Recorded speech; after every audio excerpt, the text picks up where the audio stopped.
Hello, ഇന്നൊരു get ready with me ആയാലോ. ചുമ്മാ ഒന്ന് മാർക്കറ്റ് വരെ പോവുക. അപ്പോൾ ഞാൻ ഫസ്റ്റ് തന്നെ പൊട്ട് മാറ്റിയപ്പോഴത്തേക്ക് സിന്ദൂരം അങ്ങോട്ട് കൊണ്ട് അതെല്ലാം തുടച്ച് അങ്ങോട്ട് മാറ്റിയിട്ട് ഫസ്റ്റ് ഞാൻ ടോണർ ഇട്ടതിന് ശേഷം ഞാനിവിടെ സൺസ്ക്രീം ഇട്ടു. കാരണം സമയമില്ല. അപ്പുറത്ത് നിന്ന് ഒരാൾ പറയും പെട്ടെന്ന് ചെയ്യ്, സമയമില്ല.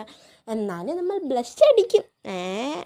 ബ്ലഷ് നമുക്ക് ചെയ്യാനല്ല. അപ്പോൾ ചെള്ളയ്ക്കും നോസിലും നന്നായിട്ട് തേച്ച് അങ്ങോട്ട് ചുമപ്പിച്ച് അതിനുശേഷം ഞാനിവിടെ ലൂസ് ബനാന പൗഡറാണ് യൂസ് ചെയ്യുന്നത്. ബനാന പൗഡർ അങ്ങോട്ട് കൂടിപ്പോയി കുഴപ്പമില്ല, നമ്മൾ എക്സസ്റ്റ് ചെയ്യും.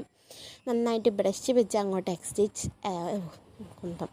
അഡ്ജസ്റ്റ് ചെയ്തതിന് ശേഷം ഞാനിവിടെ കൺമഷി ഒന്നും ഇടുന്നില്ല. അപ്പം ഞാനിവിടെ മസ്കാര ഇട്ട് അഡ്ജസ്റ്റ് ചെയ്യുകയാണ്. മസ്കാര ഇട്ട് പിരിയത്തിലിട്ടായിരുന്നു, പക്ഷെ അത് സ്കിപ്പായിപ്പോയി. It's okay. ഇവിടെ ഞാൻ 2 ലിപ്സ്റ്റിക്കാണ് യൂസ് ചെയ്യുന്നത്. കാരണം ഒരു ലിപ്സ്റ്റിക്കിൽ ഉണ്ടല്ലോ എനിക്ക് അങ്ങോട്ട് ഫേസ് അങ്ങോട്ട് പിടിക്കത്തില്ല. അപ്പം ഞാൻ 2 ലിപ്സ്റ്റിക്കാണ് യൂസ് ചെയ്യുന്നത്. ഇപ്പം കൂടിപ്പോൾ കുറച്ച് കുഴപ്പമില്ല.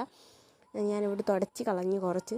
അതിന് ശേഷം ഈ പൊട്ടുണ്ടല്ലോ നല്ല ചുമപ്പാണ്, എനിക്കിഷ്ടമല്ല അങ്ങനെ ചുരിദാറുടെ കൂടെ ഇടാൻ. അപ്പം ഞാനിവിടെ ലിപ്സ്റ്റിക്ക് ഇട്ട് കുറച്ച് ബ്രൗൺ ആക്കി. അതിന് ശേഷം ഞാനിവിടെ സിന്ദൂരം ഇട്ട്. ഇതാണ് എൻ്റെ മേക്കപ്പിൽ ഏറ്റവും ഫേവറേറ്റ് ഭയങ്കര ഫേവറേറ്റാണ് എനിക്ക്.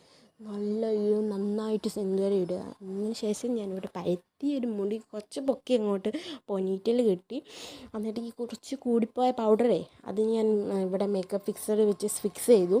എന്നിട്ട് ഇതിൽ നിന്ന് ഇറങ്ങുമ്പോൾ എന്നാ ആശ്വാസം, ഈ വ്യൂ കണ്ടല്ലോ.